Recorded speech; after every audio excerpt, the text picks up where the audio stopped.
Was I invited to the MrBeast challenge? I was, yeah. He's invited me to a few things in the past. I don't really want to do that.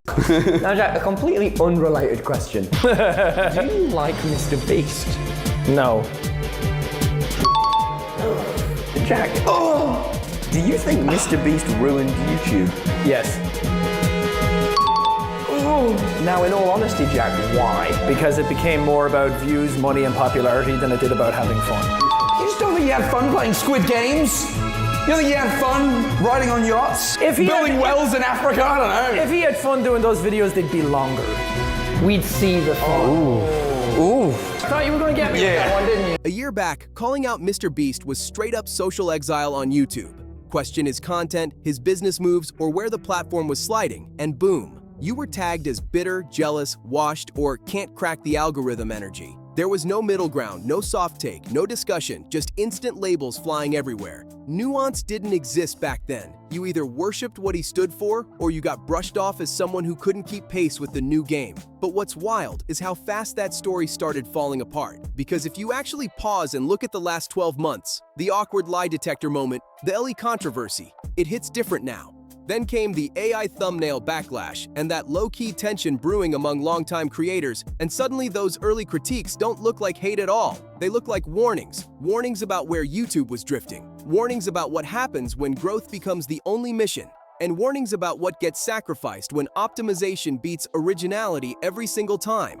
The lie detector clip is the perfect place to zoom in, because on the surface it felt harmless. Just jokes, playful back and forth, nothing heavy. But buried in that goofy setup, something real slipped out. The deeper issue was never about money being bad or success being unearned, and that's where things start getting uncomfortable. It was really about priorities, about how YouTube's whole center of gravity quietly shifted from make cool stuff with your friends to optimize, maximize, and straight up dominate. And yeah, that shift matters big time. There's nothing wrong with scaling up. Nothing shady about reinvesting profits, building teams, or treating content like a real business move. But once growth itself becomes the product, everything else starts bending out of shape. Videos stop being ideas and turn into vehicles. Every upload only exists to justify the next one. Bigger stakes, louder reactions, crazier promises. Not because the idea needs it, but because the system claps for it. That's exactly what Jack was pointing at. This was never about saying MrBeast is bad or that money somehow broke YouTube. It's about what happens when growth is always the answer. Creativity turns into math, vibes turn into formulas, and suddenly passion feels calculated. MrBeast's response leaned heavy on effort. Years of grinding, non-stop reinvesting, inspiring people. And none of that was false at all. But it still missed the point, because the criticism wasn't about effort. It was about gravity. When one creator becomes the blueprint for success, the whole platform starts bending around that model. Even creators who never wanted that path feel boxed in. Now everything has to be massive. Thumbnails gotta scream. Titles gotta promise the impossible. And if you don't play that game, they say you're not serious about this life. That pressure doesn't just sit at the top, it slides downward fast. Smaller creators start feeling like their quiet, personal ideas don't even matter anymore. Mid-sized creators feel pushed to abandon the very style that made people care in the first place. Editors and designers watch years of creative identity get squashed into whatever trend is popping that week.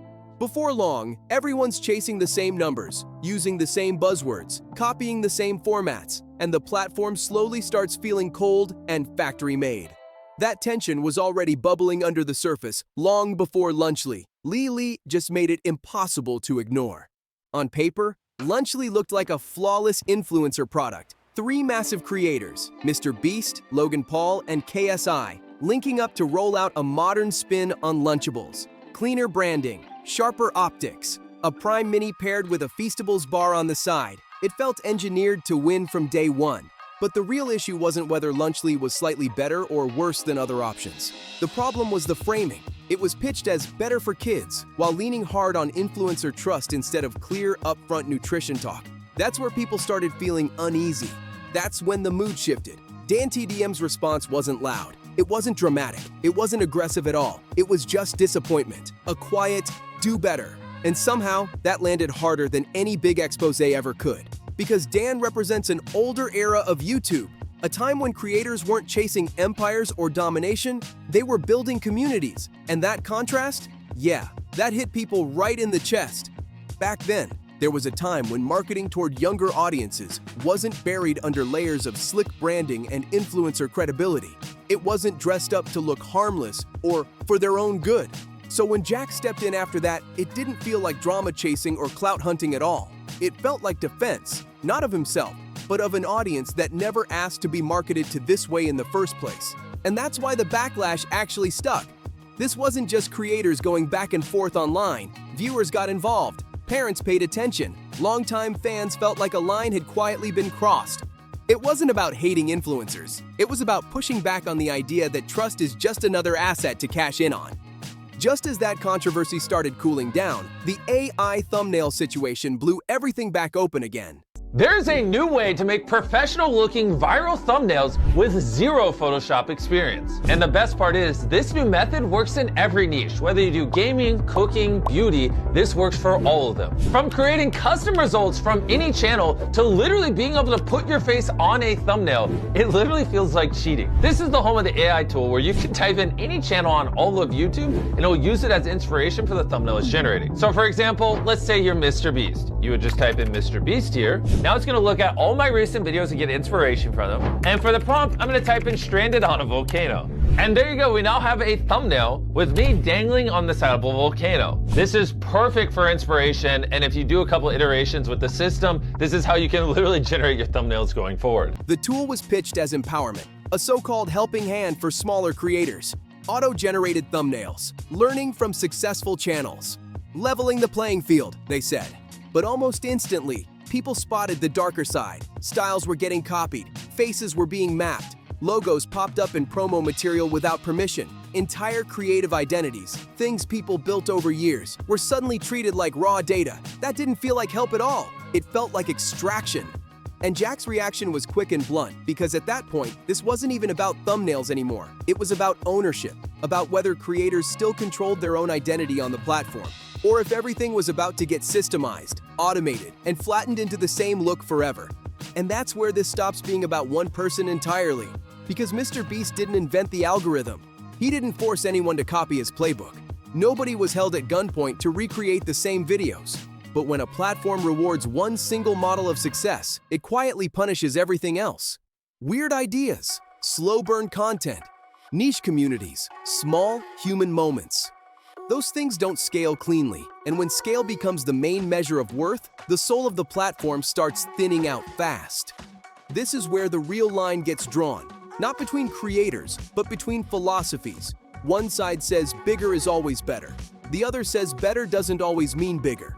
And that tension never gets a neat ending. It just hangs in the air, uncomfortable and unresolved. What made this whole situation hit so hard wasn't any one controversy by itself. It was the pattern. Every time the platform got nudged toward a boundary, the response wasn't reflection. It was acceleration.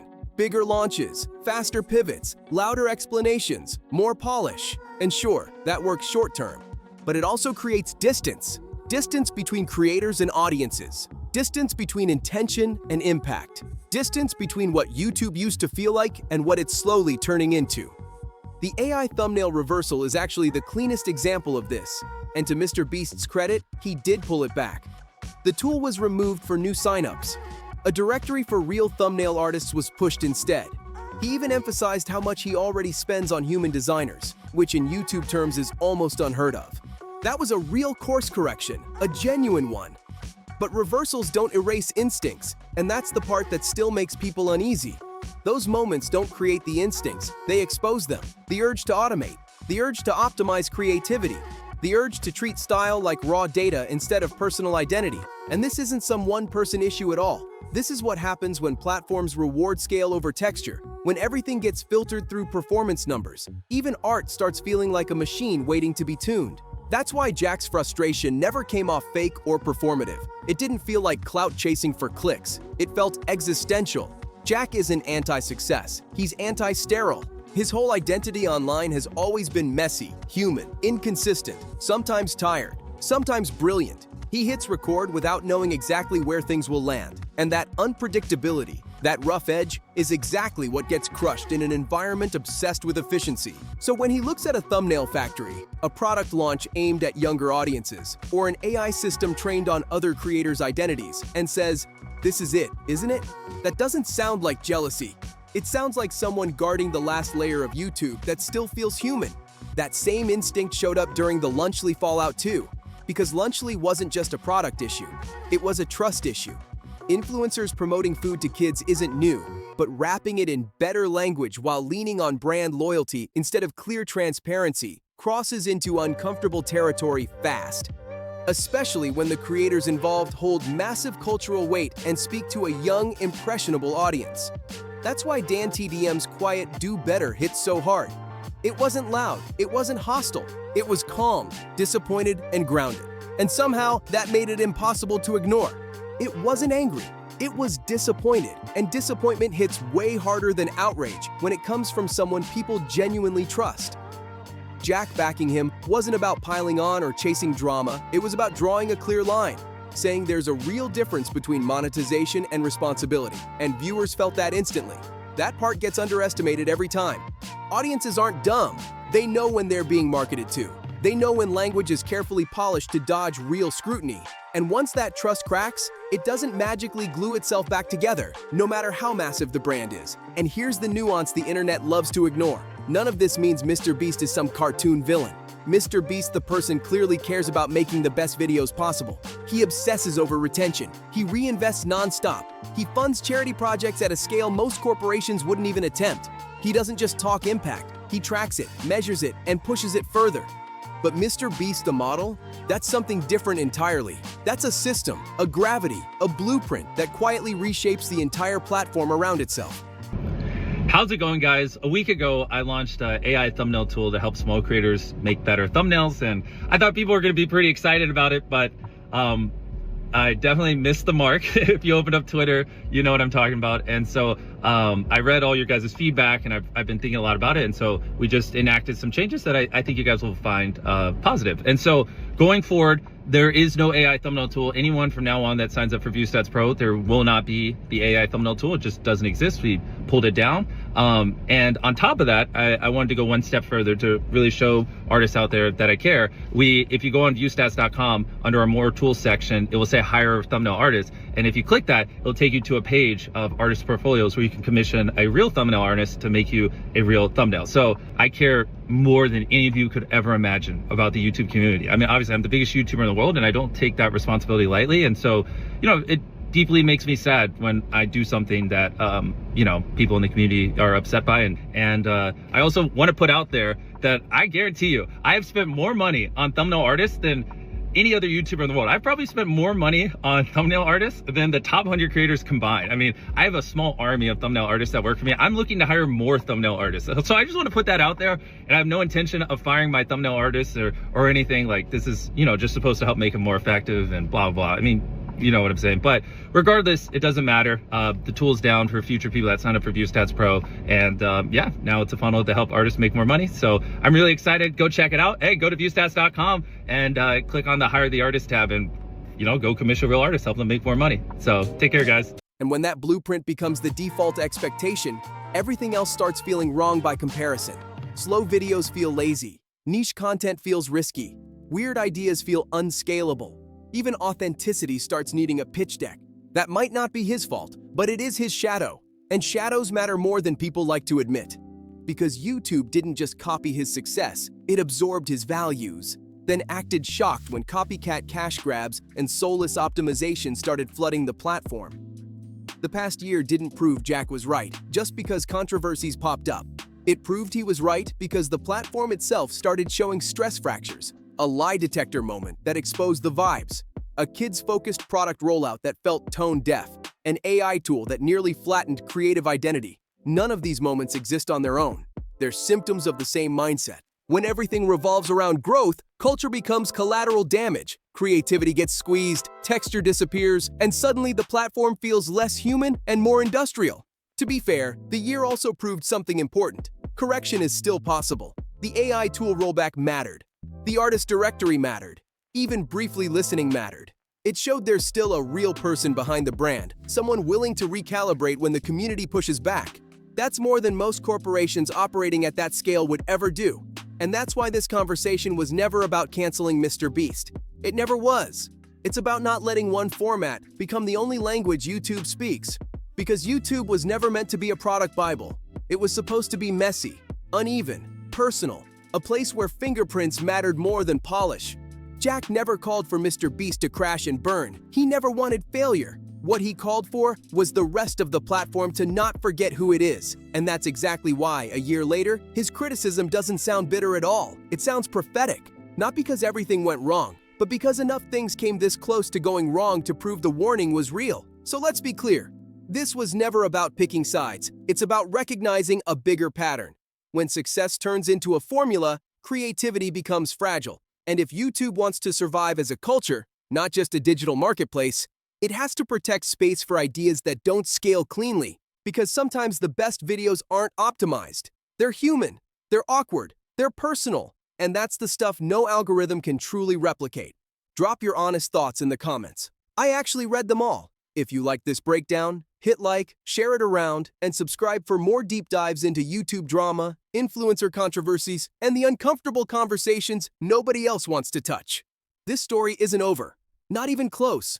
And knowing how the internet works, the next chapter is probably already loading right now. I'll catch you in the next one.